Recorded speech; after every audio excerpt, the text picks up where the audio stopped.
Hello, what is going on, guys? Welcome back, hopefully to more of you now, to Marvel Spank. I have just got home from watching Wonder Woman. It's pretty fucking late or early in the morning, depending on which way you want to look at it. So I'm just going to give you a gut feeling. This isn't a review. It's just my instant reaction after getting home. So if you forgive me, it's all going to be off the cuff. It's all going to be unrehearsed and unscripted, so I'm not expecting it to be particularly smooth, but hopefully you'll bear with me. Now, as I said, I've just got back from Wonder Woman. This is going to have spoilers. It is a spoiler review. It's not going to be too purposeful in the dissection of the film or how it's structured or anything like that. So it is going to be full of spoilers. Spoilers. That is spoilers. If you were watching a video that says spoiler review and you're surprised about spoilers, then you are one that sort of selection was made for. Now, was it any good? First of all, it was good. It was great. And as a Marvel fanboy, it hurt me a little bit. It hurt me that all these good reviews were coming out, and I was like, I don't like it. Like, the good films, that's what Marvel does. And DC are gonna have good films. Like, I should just be looking at it like, well, I get more good films. But it's competition, isn't it? It's silly, I know it's silly, but come on. So I sort of just went today. I wasn't even gonna bother going watching it because of how legitimately bad Suicide Squad was. It really got my back up. I thought, fuck DC, I'm not going to see any more of their films. But all the reviews came out pretty special, so I begrudgingly went tonight. It was a spare the moment thing, caught the last showing, and yeah, it was great. Gal Gadot, or Gal Gadot, or Gadot, depending on how you want to say it, does a fantastic job. She manages to come across, it's not naive, it's sincere, and to be able to do that in a scenario that's quite as abrupt and harrowing as war, especially the First World War, then to pull off almost sort of comedic ignorance in that setting without it becoming absurd is an amazing thing. And Chris Pine gave it a great little edge of seriousness as and when it needed to be, acknowledging that it was in a war setting. The way that he was the conduit between what was portrayed as quite a realistic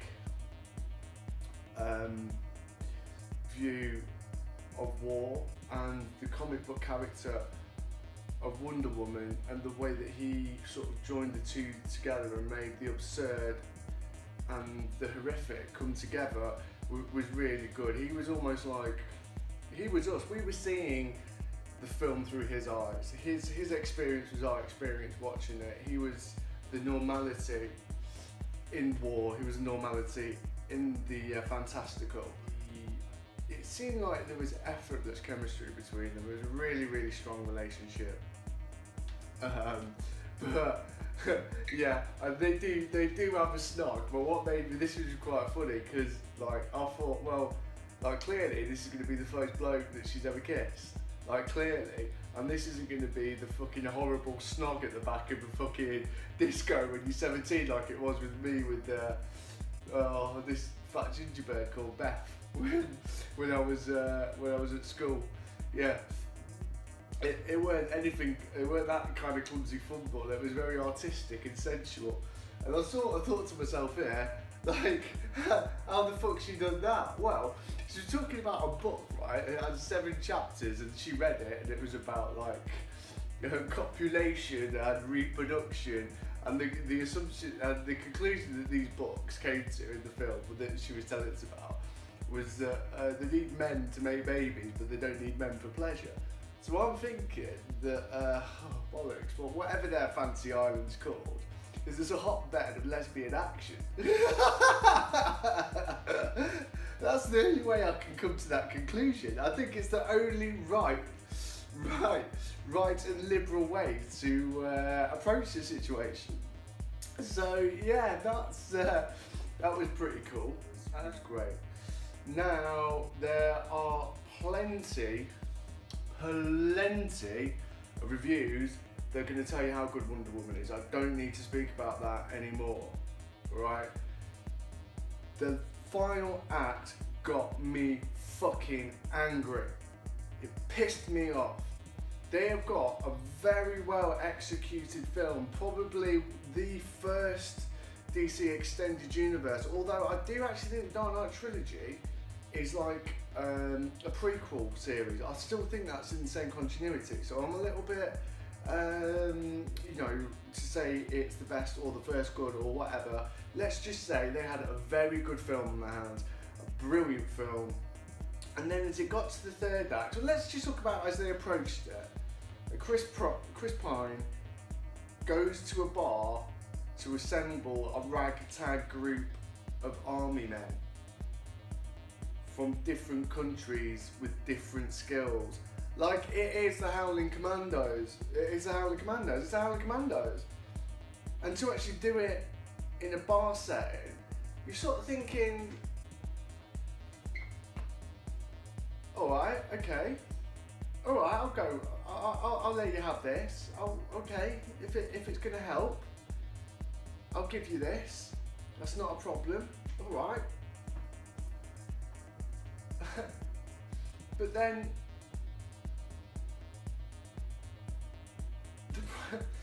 in the final act, and you've got the big boss battle that Wonder Woman has, okay, and that's a problem in itself.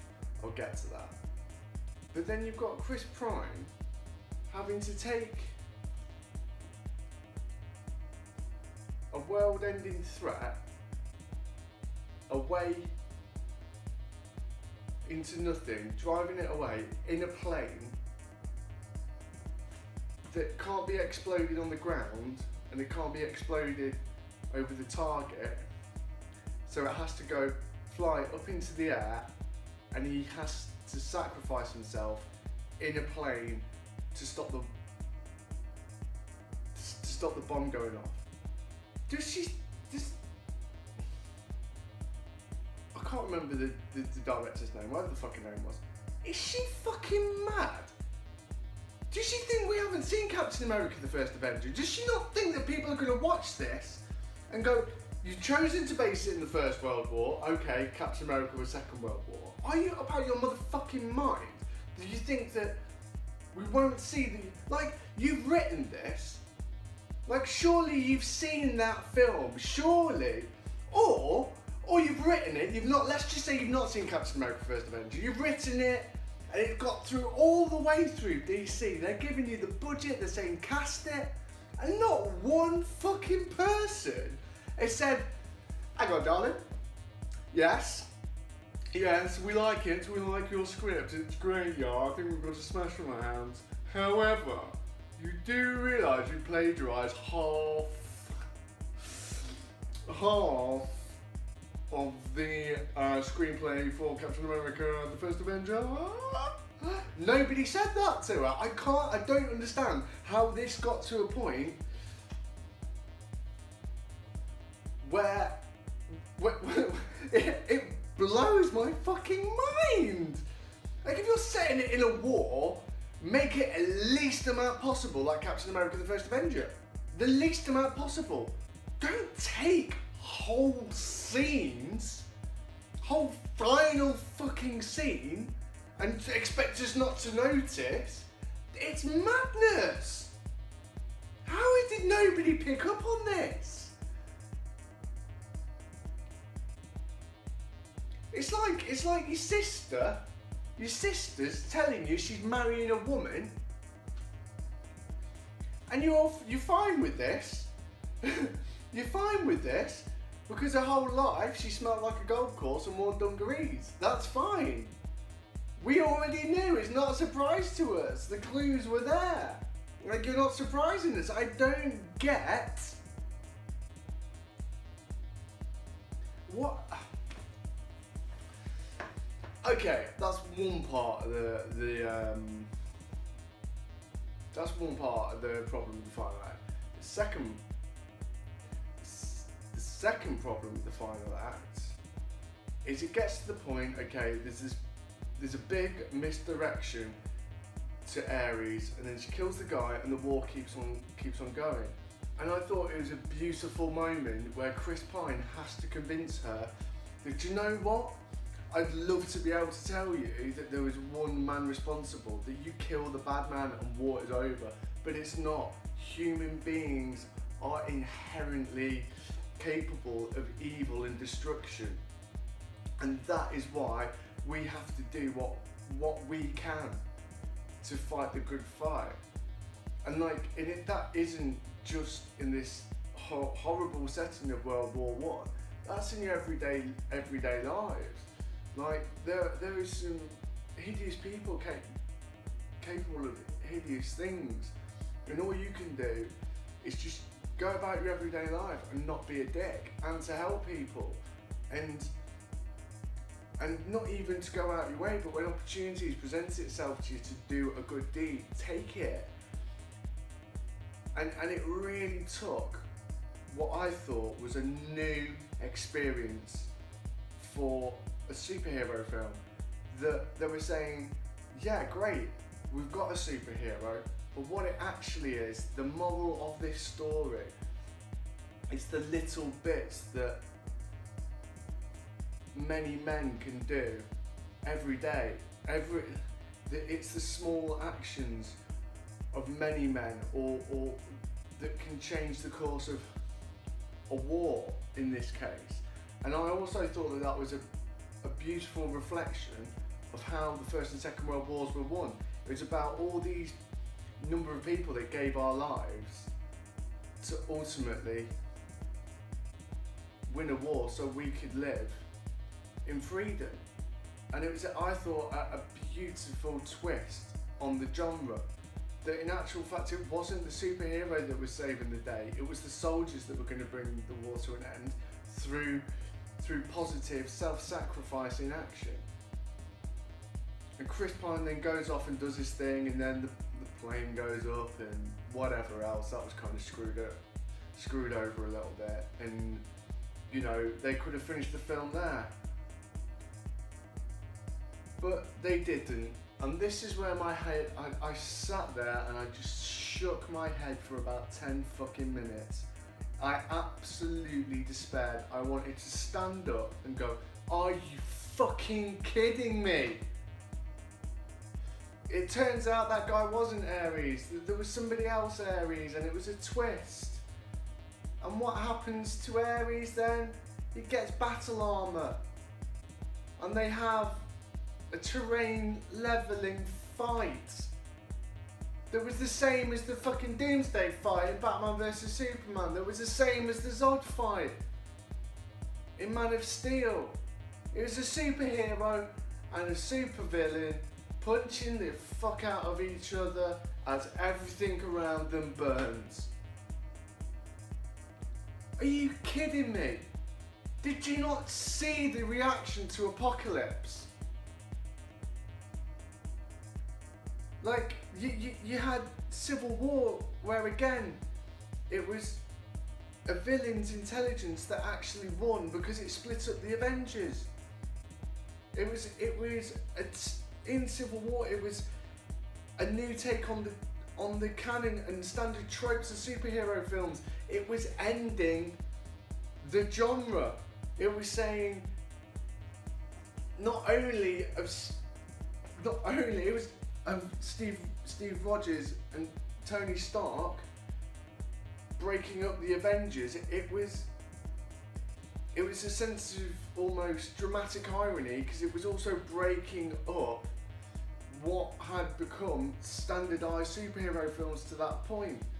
That when you break everything, there is a reaction to it. You can't just rebuild everything again and again and again. Okay, and what could have been a sincere and honest end to Wonder Woman pissed me off. I honestly, I couldn't believe that we've just ended up having another boss fight. And do you know what it was? A meek old man in a fucking warrior, in a metal warrior suit. It was the end of the fucking Wolverine. Oh my god.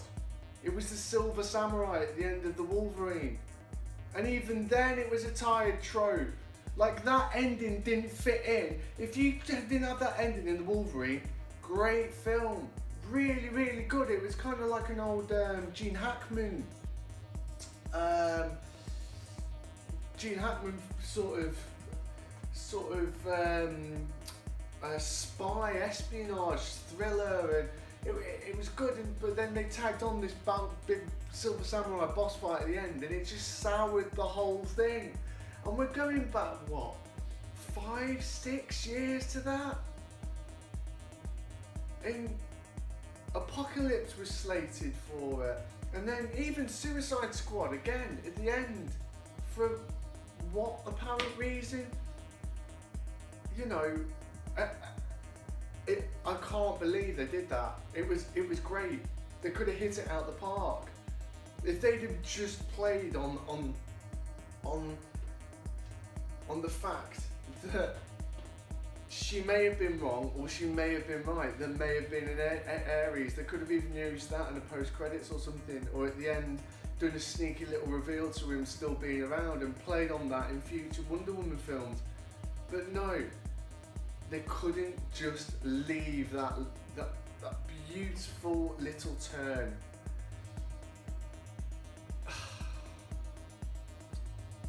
As you can see, I'm pretty deflated about it.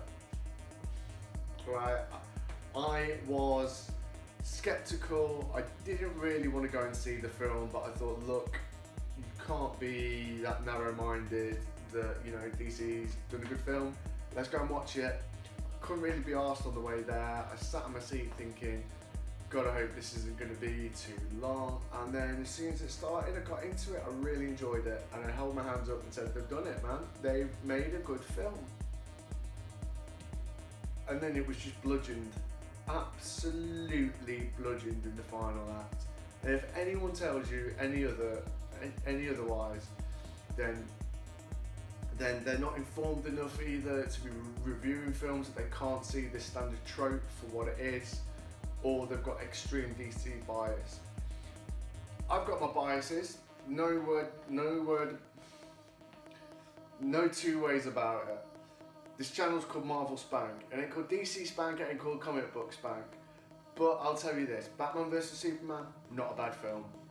Okay, it's got some dumbass moments in it, but I can watch that and I can say I get some degree of disposable enjoyment out of it. Okay, Doctor Strange, not a good film. Not a good film, okay? The CGI in that and the special effects, which were paid for, like, you pay for £1,000 hooker, you're gonna get the best, alright? But then don't brag to your friends that you've just fucked the hottest girl in your city. You paid for it. It's the same thing with the special effects in Doctor Strange. You pay that amount of money, you will get good special effects. That's just a case of having the money, which Marvel have, which Disney have, Marvel Studios have that, okay? There was a lot wrong with the screenplay, there's a lot wrong with the ordering, there's a lot wrong with the compressed and elongated acts, there was a lot wrong with Doctor Strange. I wouldn't say it was a bad film, but I'd probably say it is one of my least favourite films in the MCU, without doubt. I can criticise Marvel, and I can also be fair on DC, and this film was a missed opportunity. It had a lot of heart, it had a lot of character, it had a lot of humour. Okay, it was really centred on two key characters. The acts were really well timed. Everything about this was good, really strong. I enjoyed it, and then that final act, it was raped aggressively by a farmyard animal. It was, I'm angry, and not in the way I was angry about Suicide Squad, because I left that and I was like, you fucking tricked me. You tricky motherfuckers, you fucking tricked me. You fucking tricky motherfuckers. You have got me in there expecting the world, and I've come out and you've shit in my mouth. That's basically what you've done.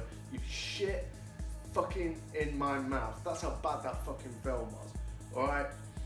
This is angered me because this is your little brother that he's smart as fuck and hasn't revised for his exams. He just expected it to happen. And he fails. Or he just gets C's when he should have got an A. Or he just gets B's when he should be getting A stars, A pluses, whatever way you want to do it. That's the frustrating thing. This was, you don't even have to change anything. You don't even have to add anything. Just take the last bits out. Oh, Jesus. Anyway, look, go around in circles. It's late as fuck at this point. So I didn't get back till after 2, so it's probably after 3 now. So if this is all a bit rambles, I do apologise. But yeah, that is my reaction. I don't know, do you want a rating? Do you want a rating? Probably give you a rating or something like that. I would say, had the final act not happened, 8 out of 10. Okay, the first, I don't know how long to film, 2.5 hours, 2 hours? All but the last half an hour, 8 out of 10. Last half an hour, or beyond the point where she kills Ares but doesn't, okay, after that it's just make it a 6. That is how bad it is in my mind. That's how pissed off I am. 6 out of 10, y'all. Boom! So, alright, thank you very much, guys. If you'd enjoyed this ramble, then I would much appreciate it. I think I'm only on 7 subs as it stands. If you could be in the first 10, think about that when I'm going big. When I'm going big, world famous new media rock star. That's another channel. Probably subscribe to them as well because they're pretty sick. But you can say I was one of the first 10. I was in the first 10.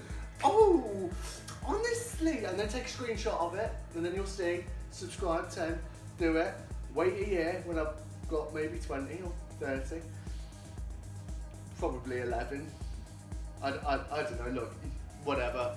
Please subscribe. There's a button down there to do it. Like the video. If you disagree, think I'm chatting shit, put your opinions in the comments. Let's have a little bit of discussion. I have, actually this all came from a Twitter page that I have, which is @MarvelSpank. I imagine that's popping up somewhere on the screen, as it does. Acting like I've not done this before. I have got quite a few videos now, so that people just like to pretend they don't know what's going on. Seems charming, something to that effect. Anyway, Marvel Spank. I've got my Instagram if you want to follow me on that. That's pretty good. You'll see pictures of this handsome devil, some comic related stuff, and also a lot of actually live music. I listen to loads of gigs, so you can check me out on Instagram as well. That about concludes this one. So again, thanks dude for sticking out to the end. Probably rambling like Billy-O because of the time, as I've said before, and this is indeed said rambling, so I will leave it there. Peace!